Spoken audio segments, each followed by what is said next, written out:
যে 3 দিন শহীদে কারবালার জীবনের আয়োজন করা হয়েছিল, আজ তার শেষ রজনী, আজ তার শেষ দিন।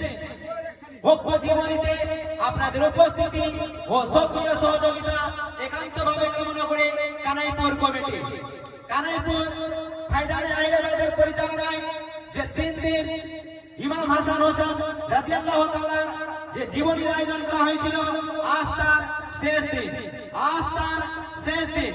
ভক্ত জীবনীতে আপনাদের উপস্থিতি ও সক্রিয় সহযোগিতা একান্তভাবে কামনা করি।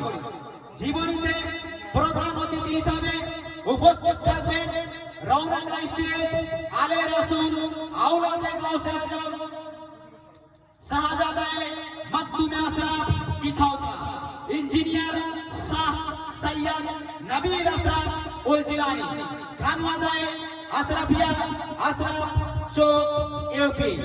প্রধান অতিথি হিসাবে উপস্থিত থাকবেন সৈয়দ নবীল আশরাফ উল জিলানী। জীবনী বক্তা হিসাবে উপস্থিত থাকবেন পশ্চিমবঙ্গের বিখ্যাত শ্রোতা জীবনী বক্তা মাওলানা মোহাম্মদ সানাউল্লাহ আশরাফি সাহেব। জীবনী বক্তা হিসাবে উপস্থিত থাকবেন মাওলানা মোহাম্মদ সানাউল্লাহ আশরাফি সাহেব। আজকে আরো বক্তা হিসাবে উপস্থিত থাকবেন মাওলানা মোহাম্মদ গুলাম ইয়াসিন কাদরি সাহেব, নুরি মসজিদ মহেশপুর জামতলা ঝাড়খণ্ড। আজকে বক্তা হিসাবে উপস্থিত থাকবেন মাওলানা মোহাম্মদ গুলাম ইয়াসিন কাদরি সাহেব। এছাড়াও স্থানীয় নায়কেরামগণ উপস্থিত থাকবেন। তাই আপনাদের সক্রিয় সহযোগিতা একান্তভাবে কামনা করে কানাইপুর কমিটি